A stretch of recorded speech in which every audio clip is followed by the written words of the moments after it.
Today we're looking at the greatest plays in the history of Magic the Gathering. What is on top of the deck? Oh my god! Oh my god! Number 9, Mayor's Big Deck. Normally when you resolve a show and tell and use it to put a Emrakul the Eon's Torn into play for free, you expect it's gonna win you the game. Sure, your opponent gets to put something into play for free too, but not much is better than an Emrakul, right? This is usually true, unless your opponent is crazy enough to play an infamous meme card that no one would even think of playing in a tournament, like Kenny Myers at the SCG Legacy Open in Charlotte in 2011. He's just gonna show and tell right now, right? I think Kenny's bluffing. He's like, "Yep, you got me," but in reality, he's just like, "Cha-ching." Let's see. What? No way. I don't think so. I don't think it's Battle of the Wits. If it is, it would just be too insane.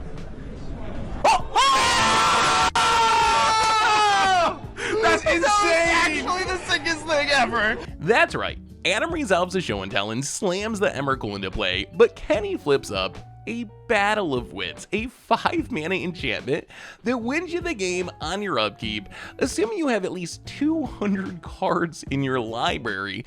If you're thinking that Kenny's deck looked a little bit thick down there, that's because he was playing around 240 cards specifically to try to win with the enchantment. No way. I don't think so. I don't think it's Battle of the Wits. If it is, it would just be too insane.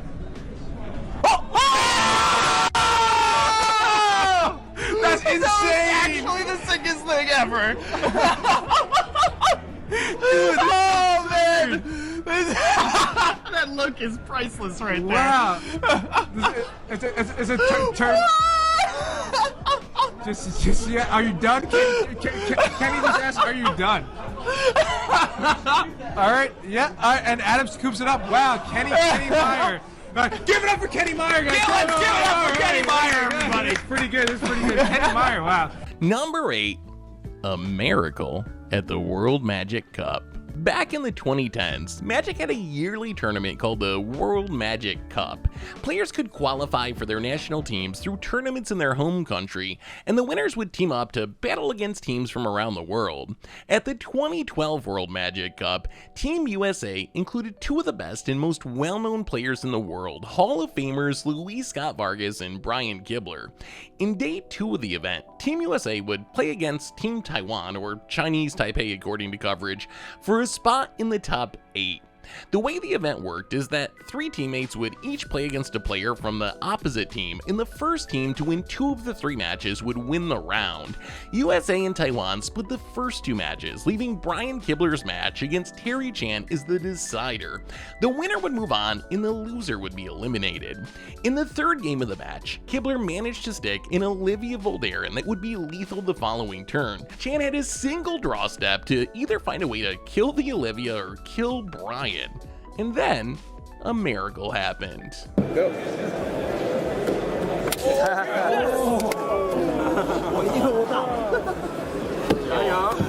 Thank you.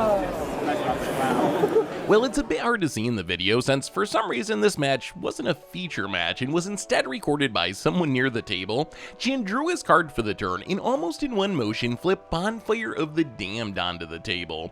Since it was the first card he drew for the turn, he could cast Bonfire for its miracle cost, giving him more than enough damage to burn Kibler out of the game, completing the epic upset as the Taiwanese players celebrated while Kibler and LSV looked at each other in disbelief, creating an incredibly memorable moment and making Bonfire one of the best top decks in Magic's history. Need a Bonfire of your own? Well, you can snag one from our sponsor Card Kingdom over at cardkingdom.com/MTGGoldfish. Number 7, 1 spell short. What do you do when you're playing Storm and Legacy and realize you're exactly 1 spell short of the kill? Well, if you're Adam Prozac at the SCD Invitational in 2012, you figure out a way to get your opponent to cast that spell for you. Adam's playing Ad Nauseam Tendril Storm, and if you're not familiar with how the Storm deck works in Legacy, its primary win condition is Tendrils of Agony, a 4-mana sorcery that makes your opponent lose 2 life and you gain 2 life, which doesn't sound that great, but Tendrils features the Storm mechanic, which means it gets copied for each spell cast before it during the turn. Adam's opponent, Sam Friedman, is at 19 life, which means to kill Sam, Prozac would need at least 9 spells cast during the turn before the Tendrils. But Adam has a problem. He only has the ability to cast 8 spells before the Tendrils, leaving him exactly 1 spell in 1 life short of killing his opponent. But Prozac has a plan. When Adam has opted not to go that route, as you do see a duress here. Sam Friedman reveals Stoneforge Mystic, Snapcaster Mage, Land Batterskull, Force of Will, and A Surgical Extraction. From a duress on turn 2, Adam untaps on turn 3, knowing that Sam has a Surgical Extraction in hand, an instant that can be cast for 2 life or 1 mana to exile a card from the graveyard and every copy of that card from its controller's library in hand. After resolving a Brainstorm, Adam decides he's gonna storm off, knowing full well that he's 1 spell short of lethal, and if he doesn't win the game this turn, he's gonna end up with 0 cards in hand and essentially 0 ways to win the game. But it looks like he may be moving in here, so we do see a Lotus Petal. We see a second Lotus Petal. And Mr. Wayne, there is a storm brewing. Adam Prozac, 2 Lotus Petals out, Mana Brewing, Storm ramping up. Infernal Tutor, what's he gonna grab? Well, first of all, it has to resolve. It does. We're gonna see him get a Cabal Ritual. And he is going off without Ad Nauseam or Past in Flames. He is going off in an interesting way here. He's going to have a storm count of 5. A Cabal Ritual will be a storm count of 6. The second will be a 7. Next one will be 8, and then we see a Tendrils of Agony in his hand as well. So we do see Cabal Ritual. Ritual is a lot of mana right now. Now this is interesting. So you see there's a bit of a delay here. I'm not entirely sure why. Sam Friedman appears to be trying to determine if he wants to do anything in this moment. You're going to see a Surgical Extraction on Infernal Tutor. And I think that Adam, oh my god. Boom! Adam baited him into casting Surgical Oh boy, that was awesome. Adam baited him into casting Surgical Extraction. Oh, look at that look at his face. He did not have enough Storm with the Cabal Rituals. Tendrils would have only dealt 18. He baited Sam Friedman into casting Surgical Extraction while he was going off to make it seem like having Threshold with Cabal Ritual was a big deal. Well done, good sir. And by doing that, Samuel Friedman adds to the storm count with Surgical Extraction, makes it spell number 7.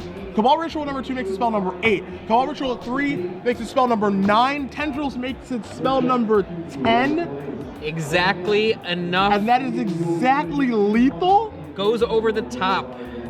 Oh, look at Adam Prozac's face Are there. you kidding me? Oh, that is some good magic The right testicular there. fortitude to just go through with that play. Are you kidding me? Good gravy. After thinking for a long time, Sam decides to cast the Surgical Extraction to exile the Inferno Tutor from Adam's graveyard, which ups the storm count by 1. At which point Adam simply flips his hand onto the table, revealing 2 more Cabal Rituals and a Tendrils of Agony, not only showing Sam that he now has lethal damage thanks to the extra spell that Sam cast, but showing Sam that if he had just done nothing, Adam would have ended up 1 spell short of lethal, and Sam almost certainly would have won the game. Adam Prozac likely Wowsies. moving on to the top 8 after what is one of the best plays I have ever seen. If Sam doesn't flinch, Adam goes, all right, Tendrils you down to 1. Go. Sam puts a Batterskull into play and he's just, all right, I'm gonna get my life total back and start attacking you. Oh, by the way, you have no cards in your hand. Yep. Unbelievable. As you Look see at Joe that. Vernal high five Adam Prozac. Unbelievable. Number 6, the top deck heard around the world. During the semifinals of Pro Tour Honolulu in 2006, things are looking pretty bleak for Craig Jones's Naya Zoo deck. His opponent, Oliver Ruel, has built up an overwhelming board of Orzhov creatures, which threaten to get Jones's life total down to 0 in just the next couple of turns. Jones draws for his turn and finds a Char, and I'll let Randy Bueller take it from here. Craig top decks something red. Char, a little late. Would have worked if it wasn't for that Jitte. He's only on 6.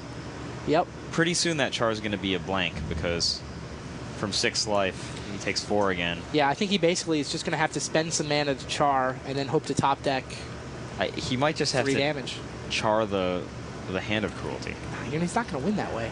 I think he goes into chump block and hope to top deck a second burn spell mode. He's going to be kicking himself if that Ravenous Rat took out the land that he needs to cast 2 burn spells. Well, no, he just goes ahead and fires one. -1/-1. Effect trumps his assault. All right, Olivier sacrifices that token to Plague Rusaka, shrinking an Isamaru and killing Kurde. Presumably, yeah, he now sacrifices the Ravenous Rat as well to finish off Isamaru. Craig maybe should have chump blocked 1 turn earlier. Now he's been denied the chance. He's down to a lone Watch Wolf. Ollie's gonna bring, looks like everybody, 2, 3, 4, 5 potential power. Nah, sends 3 of it. Protection from white means Craig does not have the option to chump block here. Craig's going to Char that. Oh, he chars Ollie's face. You char to the face and knock the top of your deck. That's the play. Craig's down to 3. He's down to 3. He's got 1 draw phase. He's looking at the top. All right, Char. Char you. I like the play.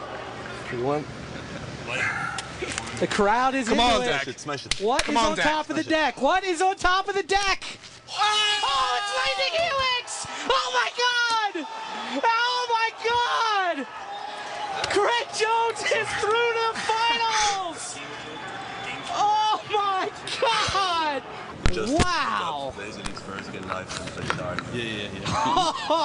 Oh, wow! Number 5. Is that a Glorybringer? The finals of Pro Tour Dominaria in 2018 were tied 2-2, which meant whoever would win the next game would be crowned the Pro Tour champion and take home the $50,000 grand prize. And things were looking incredibly good in the mono-red mirror for Giancarlo Pinto. The advantage bar was firmly in his favor, in part due to the fact that his opponent, Wyatt Darby, had 0 cards in hand, and in part because Pinto had 2 flyers, an Aethersphere Harvester and a Thopter token that would be lethal in just a couple of turns. We're moments away from a handshake and Pinto winning a Pro Tour, right? Okay, there's Scrappy Scratcher number 2. He passes the turn back to Darby, who needs something miraculous off the top of the library. He is facing lethal damage in the air next turn. Is there anything he can do? Wyatt Darby is reviewing his options in the same calm manner he does every single time, but he may be out of options at this point. Yeah, Wyatt did draw in a braid, however, which he can't use on the Aethersphere Harvester. Now, if Gonzalo just decides to only attack with the flyers, he will have 1 more turn, because Gonzalo has mana to pump the Thopter up to a 3/1, but that's not going to be enough. Now, does Pinto have a chance to just attack with everything? He's deep in the tank. Look at the intensity in the feature match area that both players know how much is on the line and how close this game has gotten. He's going to crew up the Aethersphere Harvester, go for the lethal attack. Pinto does not need to do anything as far as pumping goes, but it was a braid off the top of the library to kill the Aethersphere Harvester. That'll keep Wyatt in for another turn. He could go to 1. Yeah, he can either put him to 1 or just play out a few more creatures. He's going to put him to 1. Wyatt Darby has to find an answer for that Thopter this draw step, or we are done here. Was that a Glorybringer? That's a Glorybringer. Oh my goodness. Did he just draw Glorybringer off the top of the library? So Gonzalo's at 11. Is there any way he can swing this around? So he blocks Hazoret. He takes 7, 8, 9, 10, 11. Glorybringer Are you kills, serious? Glorybringer kills Are you Chain serious Whirler. right now? That's 11. Hazard gets blocked. Kari's at 3. nothing Full else- Scar Mage is 1. Chain Whirler is 8, 3. 11. Glorybringer's 4. Did he just That's 11 top deck damage. the Pro Tour That's 11 Glorybringer damage. off the top for Wyatt Darby? He's done the math. Oh, he sends it boy. in, clears the Chain Whirler. All Pinto can do is look at lethal damage. He can't believe that Wyatt Darby just stole the Pro Tour from him. The number of things that had to go right for Darby to get back in that game are kind of wild. First, he'd need to top deck something like the Abrade just to live another turn. Then he needed Pinto to hard whiff on his draw step, and that includes not drawing a land because land number 5 would let Pinto play Glorybringer, and that would win the game, as would a haste creature or removal spell or a ton of other things in his deck. And then Darby needed to top deck pretty much exactly Glorybringer, otherwise Pinto would just untap and win on his next turn anyway.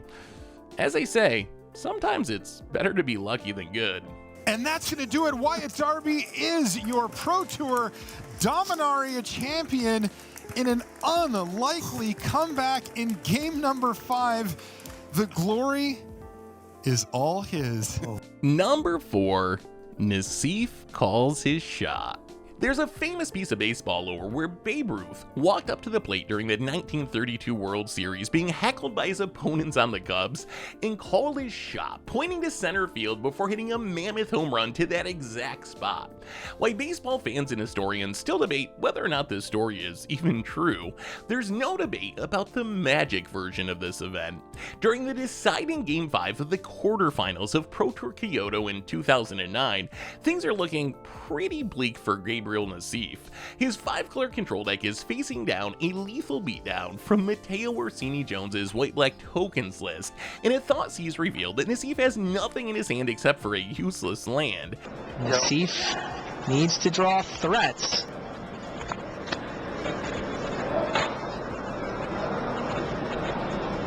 Ooh, Thoughtseize. Sees nothing. Sees Reflecting Pool.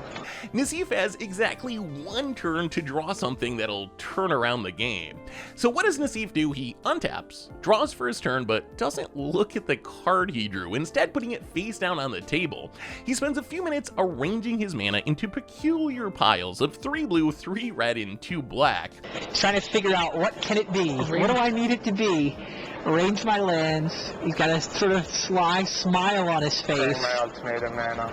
Before saying he's preparing his ultimatum mana, trying to will the card that could save him, a cruel ultimatum, into existence. Top deck or no? Nassif forced to play off the top of his deck. He's gonna slow roll all of us, himself included. He's drawn the card face down in front of him and he hasn't even looked at it yet. He's trying to figure out what can it be? What do I need it to be? Arrange my lands. He's got a sort of sly smile on his face. My ultimatum mana.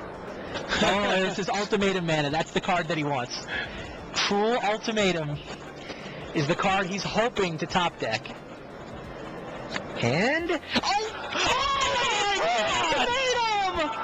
off the top. Wow!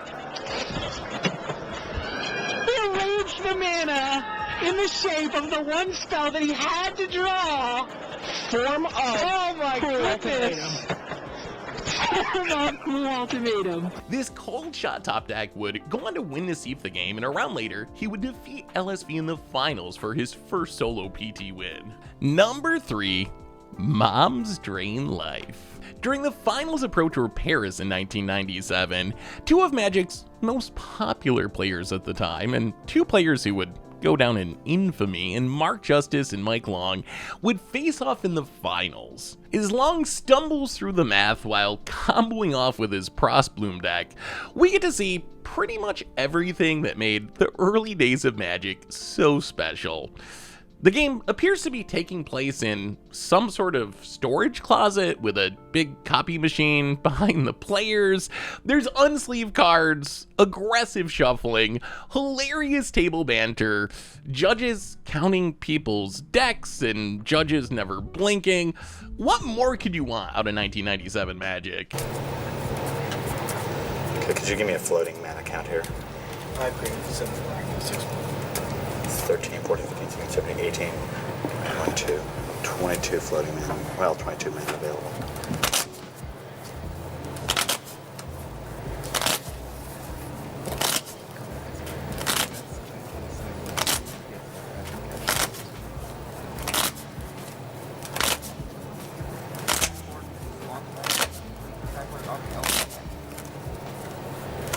think it's shuffled. I don't have anything else to do. I know you don't, but I want to count it. I gotta do something before I die. Okay, that's enough. Could you imagine that shuffling happening with decks today? Just handing over your $1,000 unsleeved deck for your opponent to very aggressively shuffle like 20 times in a row just because they're bored? 31 and I have how much mana? Oddly, it seems like there's a judge that's keeping track of how much mana Long has floating with a pen and paper, which is definitely something that you don't see happen today. For the correction, if Justice has chosen the drain life, it was end of the game. 16, 17, 18. Because he can only do a draw by killing both of them with a prosperity at a lot. In second place. 2 green, black, black, black, blue. Blue. Don't make fun. Oh, dude, You'd be here too. Alright. I got A's in that. 2 green. And David Mills is freaking out right now. He's like, hey, you can't with your fingers, you're a dork. He'd sit here, he'd be going. Okay, just do it. Alright, I'm trying. If you just concede, it'll make it a lot easier. Well, Long is a showman at heart. And I think he knows he's going to win, so he's sort of having fun. Mike loves the moments in the spotlight, and he wants them to last as long as possible. After spending an incredible amount of time making jokes and counting mana on his fingers, Long decides to cast a prosperity for 13. I will cast with that other 14, 13-point prosperity.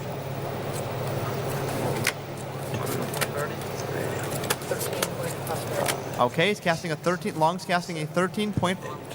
He gets the bloom, it's over. 11. 12. And he got the bloom. Yeah. Il a tout, il a besoin. Got the bloom. Il a toutes les cartes dont il a besoin, Marc. Hitting the Cadaverous Bloom is key here because the enchantment will let Long exile cards from his hand to make an absurd amount of mana. 26, that's not enough drain life. Agreeing on reality. 1, 2, 3, 4, 5, 6, 7, 8, 9, 10, 11, 12, 13, 14, 15, 16, 17, 18. 18 cards, because Mark Justice doesn't believe that that's my only drain life. How many cards? 18. 18? I wasn't sure. I really want to. Counting with him. Okay, please count. 18 cards, so. Black, 2 blue, so. 2. Mike's making sure he doesn't miscount and accidentally kill himself. Michael fait compter ses cartes, pour être bien sûr. Okay, so then, if I remove all this from play, none of it being an Elvish Cache or a Drain Life. Marc, il se reparle après la finale, tu crois? That'd be 2, 4, 6, 8, 12, 14, Je pense quand même. 16, 16, 9, 8, 18. I don't want to use this one. 2, 4, 6, 8, 12, 14, 16. 2, 4, 6, 8, 10, 12, 14, 16. Skip. All right, so that's, how much mana? That's 16. We have 18 cards in the deck. Everyone agrees? 18. 16 mana. All of it black. All right, so that gives me 19 mana in my mana pool. Marc reste imperturbable. And 17 black. Plutôt Z Marc quand même. Hein. 17 black. All right. And I will use all of it to put my deck in my hand. Il est quand même finaliste d'un Pro Tour. It's not. Ça aide à se consoler. Prosperity for.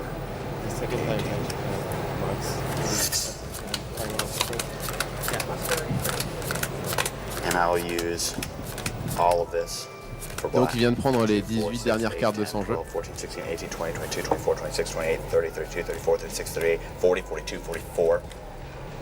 Mom, I got hit with a 44-point drain life today. One drain life. And you thought about it too. Okay. Mike Long takes it to become. Et Michael Long est le vainqueur de la finale. Eventually, all the counting pays off as Long is able to cast a Drain Life for 44 to kill Justice and take home the Pro Tour Paris crown. Number 2, watch that game once a day to learn how to play a red deck. Burn decks and mono red decks have a reputation for being brainless. You just spew your hand on the battlefield, throw your bolts at your opponent's face, and hope for the best. Anyone can do it, right? Well, during the quarterfinals of the SCG Legacy Open in LA in 2012, Patrick Sullivan showed how winning with Burn is anything but mindless. Patrick is at 6, while his opponent Ross Merriam is at 13 and likely has lethal on Patrick the following turn thanks to a big Knight of the Reliquary. Patrick's hand is a fetch land, a Flame Rift, a Price of Progress, a Chain Lightning, and a Fire Blast.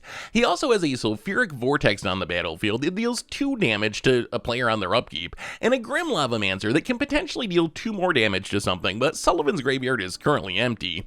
Meanwhile, alongside having the lethal Knight of the Reliquary for the following turn, Merriam has an Ethersworn Canoness, which has gotta die if Sullivan wants to cast more than 1 spell during a turn, a Qasali Pride Mage that can blow up an artifact or an enchantment like the Vortex, and an untapped Wasteland that's relevant because of Price of Progress. While Merriam has 3 non-basic lands, if Sullivan tries to fire off the Price of Progress, Merriam can just blow up one of his own non-basics in response to reduce the damage from 6 down to 2.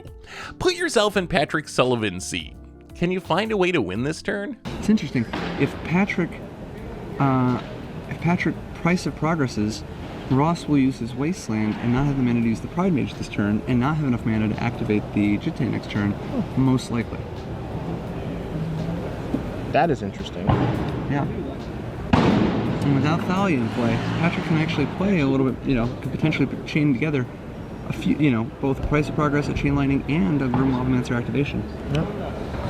Let's see what he's going to do here. Alright. So we're going to go after the Canonist. Okay. He's got to hit the Canonist first so that he can actually chain all these things together in one turn. Yep. Step 1, snipe the Ethersworn Canonist so you can play multiple spells during the turn. Are we going to see the Price of Progress now? So if Patrick fetches, which is fine. Does he have any hope of containing the Knight? I mean, if he has a Lightning Bolt in his hand, he could actually Price of Progress, and then in response to the Wasteland, Bolt and Lavamancer the Knight. That's a hard way to do it, though. This is probably one of those situations where Patrick's just looking to see, all right, the only way I'm going to win is if my opponent makes a mistake. How can I lead the game into a spot where there's even a mistake for him to make? Sure. Maybe he needs to not Price of Progress and count on the Pride Mage hitting the Sulfuric Vortex. I don't know. Let's see what happens. Flame Rift. Gutsy. I like that. Always gutsy. Patrick Sullivan is nothing if not gutsy. And he's gonna pass back. Oh my god, if he taps out to... Oh! Wow! Patrick Flame Rift Fire... Oh my god! Unbelievable. Unbelievable. That is how you play a red deck. Oh my god. And that's the match. Unbelievable. Ross cannot believe what just happened to him. Sullivan manages to bait Ross into tapping his Wasteland to activate the Qasali Pride Mage to blow up the Sulfuric Vortex, which lets him win the game with a Fire Blast and a 6 damage Price of Progress, leaving Ross Merriam literally scratching his head, wondering how it all went wrong as Sullivan celebrates. And he's gonna pass back. Oh my god, if he taps out to... Oh! Wow! Patrick Flame Rift Fire... Oh my god! Unbelievable. Unbelievable. That is how you play a red deck. Oh my god. And that's the match. Unbelievable. Ross cannot believe what just happened to him. Patrick Sullivan. That is how you play a red deck. My god. Leading him. Oh my goodness. We're gonna need that. We're gonna need to get the tape on that put one. some steak on Seriously, what we need, like this game, Patrick Sullivan should just have an article that is a replay of that game. Like, you want to learn how to play a red deck? Study that game. Watch that game once a day so you know how to play a red deck. Number 1. You gotta flip it. At Worlds 2007, 2 of the game's all-time greats, Patrick Chapin and Gabriel Nassif, met in the semifinals in a Dragonstorm mirror. With Nassif at 9 life, Chapin casts Ignite Memories, which makes your opponent reveal a card at random from their hand, and then take damage equal to that card's mana value. Thanks to Storm, Chapin gets 5 total copies of Ignite Memories. Nassif's hand has 3 cards, the 1-mana Rite of Flame, 2-mana Grape Shot in his own copy of the 5-mana Ignite Memories, which means if any of the 5 copies of Chapin's Ignite Memories reveals Nassif's Ignite Memories, Nassif just loses on the spot. Plus, he could lose from hitting too many Grape Shots as well. Basically, with 5 copies of Ignite Memories, Chapin is incredibly likely to win the game. Right? Grape Shot, Ignite Memory. So there's a 1 and a 2 in there. This is going to be close. Any responses?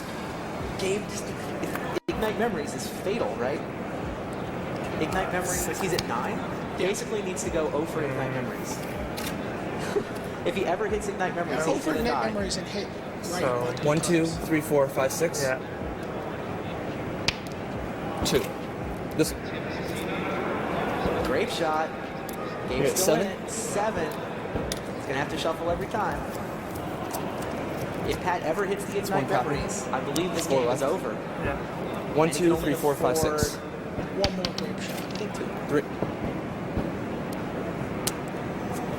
Grape Shot. Oh, there's the Grape Shot. He's at 5 with 3 5. more coming. 1, 2, 3, 4, 5, 6. Just missed the Ignite Memories, and Gabe's still got a 3. shot. Is it out? What is it? What is it? You have how many copies left? 3 more. Oh, this is the third. 2 more. Grape Grape Shot, Shot. he's still in it. The first 3 copies of Ignite Memories all reveal Grape Shot, dropping Nassif's life total down to 3, which means the last 2 copies have to both hit the Rite of Flame or Nassif is super dead. It's gotta be right. Can you see the runner? 1 in 9. 1 in 9 shots. Come on. 1, 2, 3, 4, 5, 6. 4. Yes!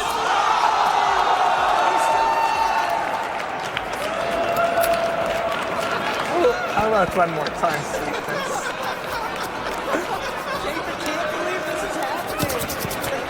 1, 2, 3, 4, 5, 6. And you gotta flip it though. No peeking. I gotta see too. Slam it, slam it.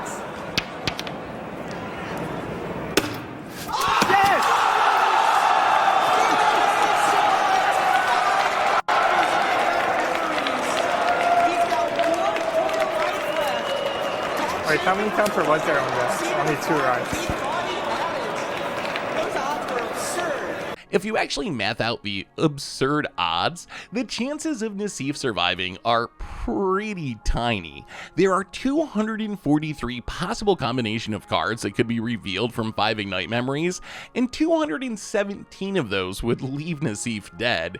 The play was so epic that when Patrick Chapin released his Magic-themed rap album a few years later, he immortalized it with the song The Storm. The world stops, will the Rite of Flame repeat? And you gotta flip it though. No peeking. I gotta see too. Slam it, slam it.